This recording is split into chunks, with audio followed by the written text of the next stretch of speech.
Awesome. Well, again, thanks for joining. I appreciate Yeah, this. no, thanks for having me. Well, it's that time where people are sitting at home, so trying to get as much info out there to as many people as possible. Yeah, for sure. I'm going to save this at the end so people can come back and watch it. So the number of people that is in right now isn't really important. But how don't you just go ahead and start by, for people who don't know, who are in here, who don't know a little bit about you, what you do, who you are, what you've done in the past, everything like that. Yeah, so my name is Seth Boomsma. I started Boom Athletics in about March 1st, 2018. Rented space out of a gym in Sioux Falls, and then just opened up my own performance center in T out of the Venom Event Center this March, which Sacred Hoops also signed a lease over there as well this month. As an athlete, I ran professional. I ran high school, college, and then ran professional over 60 and 100 meters, and was fortunate to be ranked 10th in the country last year. After that, I just knew as an athlete, I was kind of like accomplished everything I set out to do. And I really wanted to grow this coaching business and kind of take athletes to that next level. So that's just kind of a quick background of who I am and what I'm about. You work with a lot of athletes. I mean, do you have an exact number that you work with on a regular basis? It kind of fluctuates week to week. I can say this, that, like when we are open, we're closed right now because of the coronavirus. But when we are open, we're usually rolling from like 7 a.m. until about 9 p.m. And I mean, I got about 1 30-minute break in there. And usually it's about groups of 3 to 5, 6, some individual sessions within there as well. But I mean, it's pretty nonstop, go, go, go. I usually target the speed and vertical jump realm. So that's kind of where, I market, and I get a ton of basketball and track and field athletes, and the football side is starting to grow too. Yeah. You've been doing pre-draft work with football guys, haven't you? Yeah. So we got a couple pro day guys. We're actually going to do that tomorrow, which unfortunate circumstances with this whole situation, their pro days got canceled. So we're going to have to do it on our own video and send it out to scouts and agents. So, but I think they're ready to roll and excited to get some testing in tomorrow.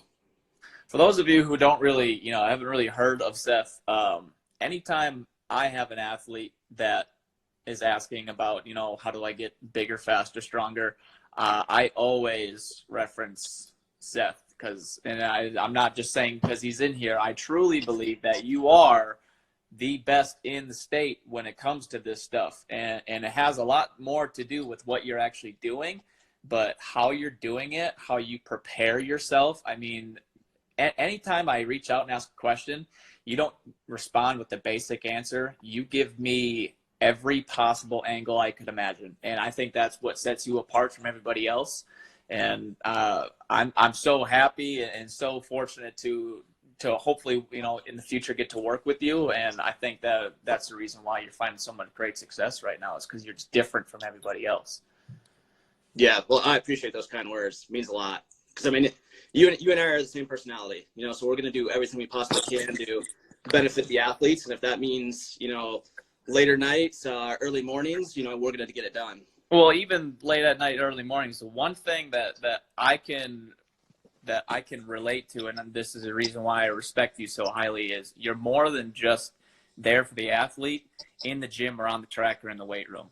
I mean, I see you out at basketball games watching guys. You're sending texts like, "Hey, how you doing? Is your body all right? Do we need to take a day off? Do you need stretches? Stuff like that." Like you're more than just hey, pay me X amount of dollars for this and then I'm done with you. Like you're investing in their careers in whatever sport it is outside of your work with them. A common athlete that both you and I work with is Max Nielsen from Sioux Valley, and his transformation in his athleticism and in his size has been a great reason why he's had great success this year. I mean, working with you all summer. And so I reached out to Max yesterday and I just said, "Hey, you want to give a quote on Seth?" And I think Max is in here. I don't know if he is or not. He might have left. But he just said, that Seth is the best. I've gotten to work with him, but he's also the most genuine. he truly cares about you. He's constantly checking up on you, seeing how you are, how you're feeling in and out of season. And so, that's cool to me. Not to mention, I see you out at games. So that's what's important, really. The most important thing is showing a face outside of what we do in the gym or in the weight room. Yeah, exactly. And that's what it's all about, is like you just mentioned, like, they're not there just for the hour that you train them, right? You're there for them 24 hours. Whatever they need, you're trying to build that coach-athlete relationship and hold them accountable and raise their expectations. And if we use Max as an example, because it's a mutual athlete that we both work with, Max, we worked him out throughout the whole season. We uploaded workouts to the app. We communicated every Sunday afternoon to make sure his body was feeling good. He sent me a text like mid-January, middle of the season, while everyone's broken down. He's like, Seth, this is the best my body's ever felt.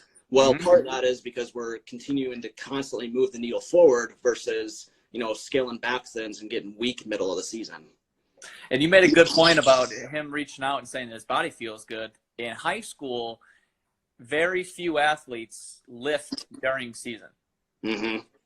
But when you get to college, and I think that talking to a couple freshmen in college this year, is they didn't know how to feel. Like they really didn't know how to control themselves when they got to college, because they never lifted during season. So now they're getting wore down because they got practice, they got film, they got lift, they got recovery, studying. I mean, their time is just so tight. But the fact of the matter is that all college basketball, football, any program, they're lifting during season.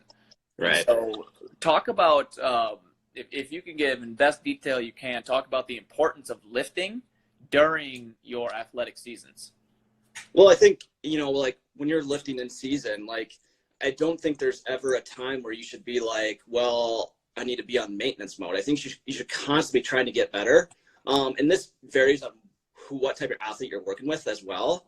Because some athletes might be at such a higher level than others, where you can afford to kind of load them up a little bit more throughout the season and scale back for March.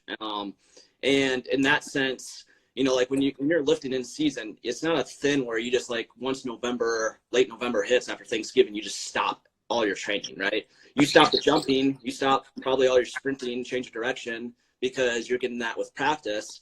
But you should still be lifting, because you need to keep strengthening, like, the tendons and ligaments throughout all that, and then keep the body moving as well. And it's not like we're lifting every single day. Like, there would be times where with our basketball players, we would lift, once a week, depending on what their game schedule was like. But you still got to get that lift in, because it's essentially the same as the AAU basketball season. When you're playing about 5-6 games over the weekend, like, are you training during that time, or aren't you? So, like, you've got to continue to move that needle forward. And I think with, basketball players, lifting in season is so paramount to their success. You just kind of scale it back and just do concentric based lifts, which basically, like, if you take like squat, for example, you're basically just doing the up movement and then no eccentric portion, so you're not getting athlete sore. Yeah. I mean, just being around 2 college basketball programs of just lifting frequently, and you can just see some of these guys actually are getting bigger, faster, stronger throughout the season, just depending on how hard they're going. You kind of talked about like a little bit of nutrition. I think you mentioned it just slightly. How important is that during season? I mean, it doesn't really matter.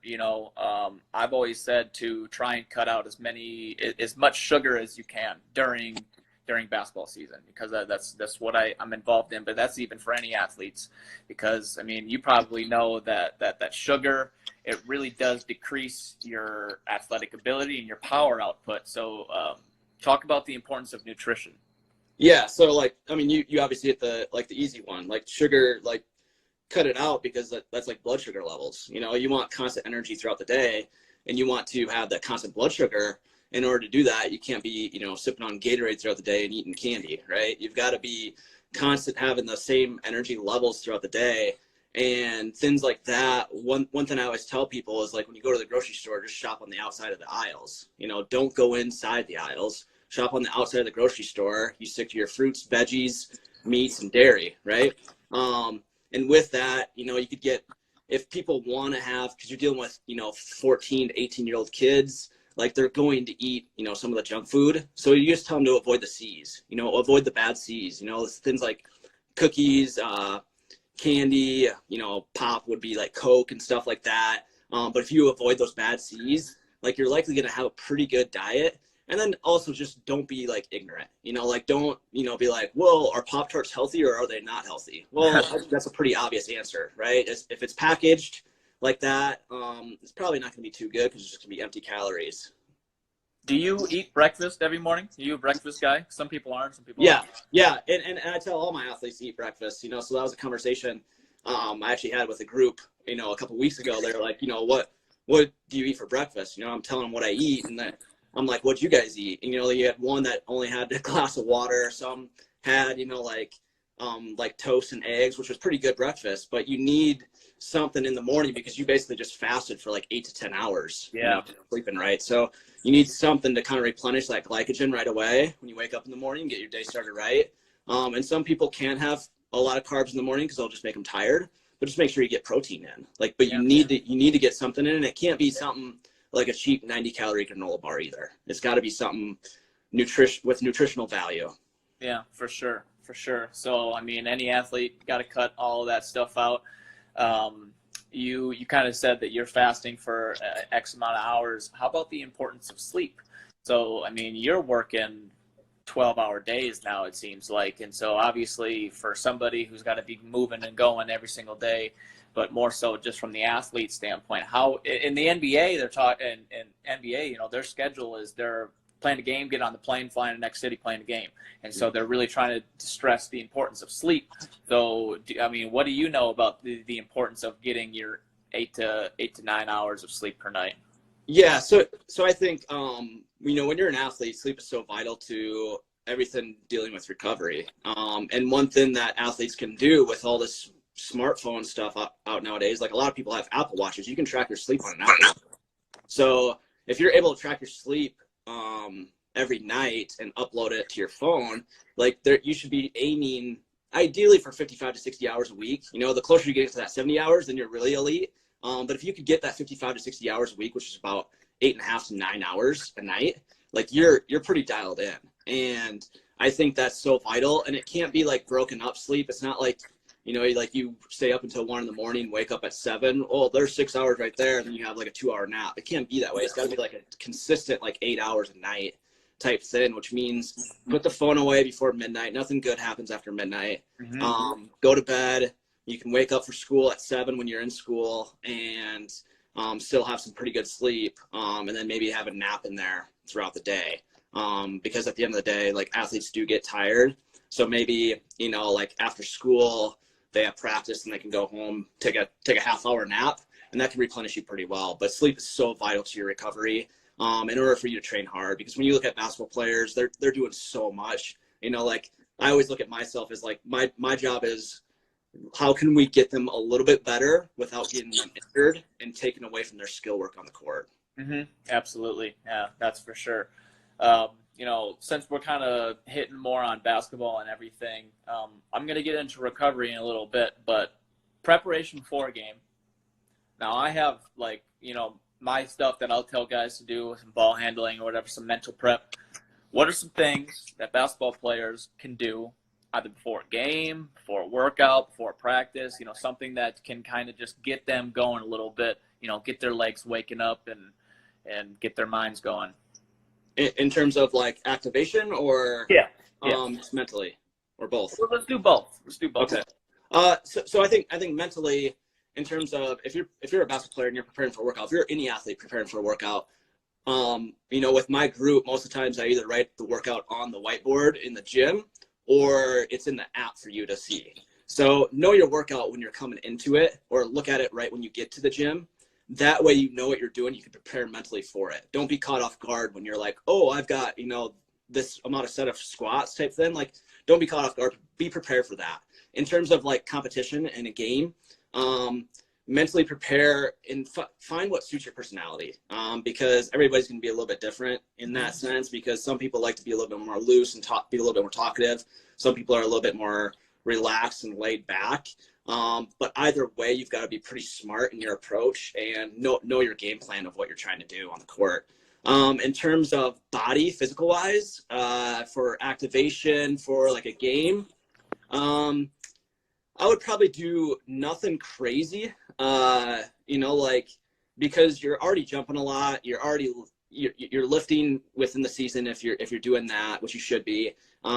You're already doing the sprinting change of direction at your basketball practices. So you're pretty much already activated. The most you can do on that sense is recovery. And I'm kind of jumping ahead here, but it's just getting your body right the night before and doing everything you can, like nutrition wise, the day before is key. And then your recovery, whether it's ice baths, contrast showers, Normatec, stretching, rolling out, different things like that. And it's going to be accumulative, meaning you're better off if you have 3 games a week, Tuesday, Thursday, Saturday. It's better off not doing it, saving it for the night before the game. It's doing it throughout the whole week. So when you get home from that game, you're doing some sort of recovery modality, even if it's just 10, 15 minutes. That way you get it done, you're microdosing throughout the week versus trying to load it all up on one day. The importance of stretching. I get a lot of texts, DMs from kids all over South Dakota, and we'll just start talking basketball. And one of the questions I was always asked, like, what are you doing to take care of yourself? Are you stretching? Are you rolling out? You got the foam roller. I've been trying to take more of an approach after workouts to stretch guys out. Nothing crazy, nothing long. Just let's just stretch out. Be quick with it on your way home. The importance of stretching. What do you have on that? I think it's just another key component to being a great athlete. Because when you look at stretching, like post-workout, you need it because that's like when your body's like the most warm.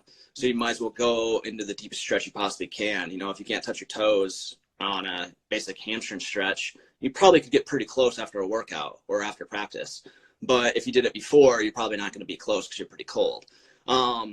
With that said, one thing we do a lot is a lot of athlete yoga for specific body parts. So if I have a basketball player and say he's running pro agility and I notice that his hips are super tight, then I'm going to plug in hip yoga for them to do. And it's going to be about a 10 to 15 minute routine. It'll be pretty tough for them at first, but eventually they'll kind of get used to it. But again, that kind of goes back to the thing of doing it daily and being consistent with that. So usually if your hips are tight, you're probably going to have either tight shoulders or tight T-spine. So then that's another key component where you just alternate the two each day. Absolutely. I see that Coach Bertram just joined. So, Coach, you got a question for Seth that he can answer for everybody? You better have one.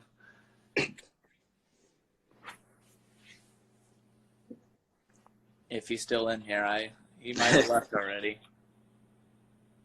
Yeah, it looks like he might have already gone. Coach Bertram's new to Instagram. But so all that stuff is great. We're in times right now where we can't leave. I mean, you can't get in the gym. I'm fortunate enough to kind of finagle my way into a gym right now. What are some things that athletes can be doing at home to strengthen themselves? A couple of days ago, Coach Bertram and I talked about just body lifts. Actually, I'll let him go first because he did just ask a question.